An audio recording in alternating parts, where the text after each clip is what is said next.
감사, 기쁨으로 시작하는 복된 하루, 이 아름다운 날을 주신 주님께 감사하면서 오늘은 요한복음 11장 1절부터 7절까지 말씀을 함께 읽을게요. 예수께서 사랑하시던 나사로, 벳사니에 사던 나사로가 죽었죠. 마리아 마르다의 동생이었던 것 같아요.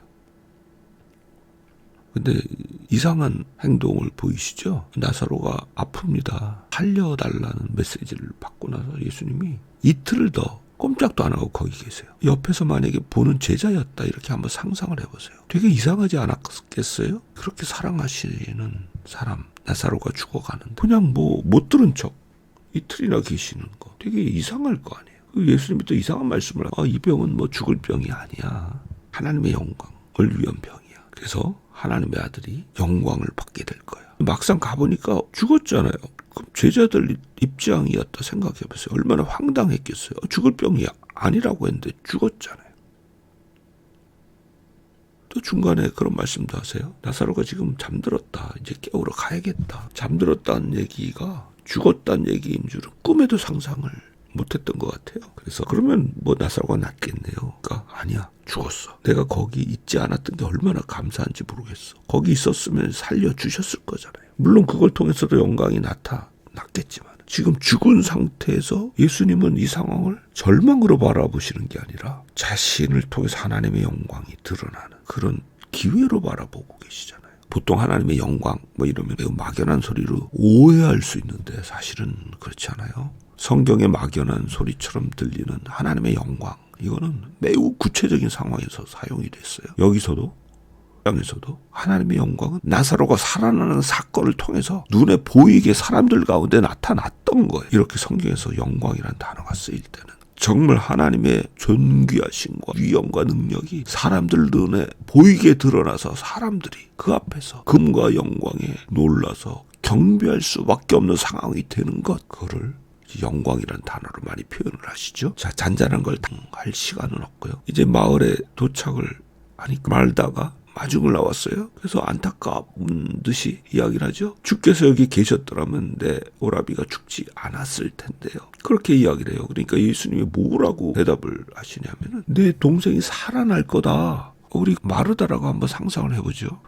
이 말이 어떻게 들렸겠어요? 이러라고 하기에는 조금 그렇게 빈말하시는 분이 아니니까. 그런데 지금 무덤에서 나흘이나 지나서 냄새가 나는데 그 더운 지방에서 시체를 넣어뒀는데 한국식 매장하는 형태의 무덤이 아니잖아요. 돌무덤, 즉 바위를 파서 구멍을 만든 다음에 거기다 시체를 넣어두니까. 그리고 입구를 돌을 굴려서 막아놓거나 그러거든요. 왜냐하면 무덤 하나를 가지고 여러 사람이 써요. 그러니까 냄새가 밖으로 당연히 났겠죠. 부패. 그걸 아는 마르다가 이 이야기를 들었을 때 어땠을 것 같아요? 그건 아닌 것 같아.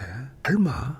아닐 거야. 마르다의 심정이 그랬어요. 그래서 마지막 날에 다시 부활할 건 제가 믿어요. 즉 지금 살아날 거라는 말은 그건 아니죠. 예수님. 그거 아니잖아요. 어떻게 살아나요?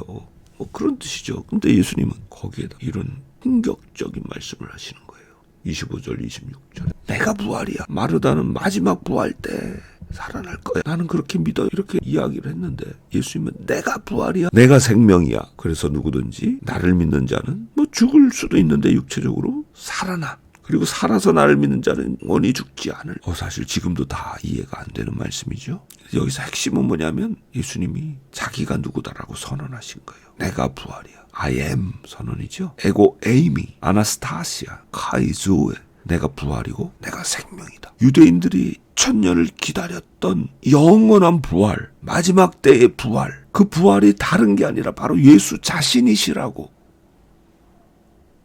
이야기하시는 거예요. 예수 자신이 생명이시라고 이야기하는 거예요. 공포를 느껴봤나요? 나는 어렸을 때, 아주 어렸을 때 죽음을 그렇게 무서워했다는 이야기를 한 적이 있죠. 여러 번. 사람은 속에서 죽는 걸 알아요. 그냥 외면할 뿐이죠. 자기 속에 생명이 없음을 알아요. 그걸 눈 감고 싶을 뿐이에요. 그런데 예수께서는 자신이 부활이라고 했어요. 너희가 눈앞에 보이는 모험을 뚫고 일어나는 부활, 그게 바로 나다. 죽음을 밟고 일어서는 생명, 그게 나다. 그러니까 당연히 나를 믿는 자는 죽음이란 게 가까이 올 수가 없어. 그런 선언을 하신 거죠. 사실 11장 전체 좀 길어요. 그래서 반으로 쪼갰는데 이 전체는 이 한 가지를 이야기하는 거예요. 나사로가 살아난 사건, 그거는 예수님이 부활이고 생명이라는 이 선언, 이거를 그냥 일종의 맛배기로 보여주신 사건인 거예요. 엄청난 하나님의 영광이 나타났죠. 죽어서 나흘이나 되어서 썩어서 냄새가 나는 나사로가 살아난 건 엄청난 사건이에요. 다가 5분 만에 살아나도 기적적인 사건 아니에요? 근데 썩어서 나흘이나 돼서 냄새가 나는데 살아났어요. 그러나 그거는 그냥 맛배기, 작은 예표인 거예요. 그래서 부활이다, 생명이다. 부활이고 생명이신 그 주 예수께서 우리 속에 계시면 어떨 것 같아요? 지금 계시잖아요. 생명이 흘러넘치고 죽음은 내 눈앞에서 흔적도 없이 사라지고 부서지고, 그런 사람에게 죽음의 공포가 있겠어요? Never. 놀라운 부활이요 생명이신 주 예수께서 오늘 우리와 같이 계시니 오늘도 놀라운 승리를 누리며 경험하며 사는 하루가 되기를 바랍니다. 할렐루야. 아멘.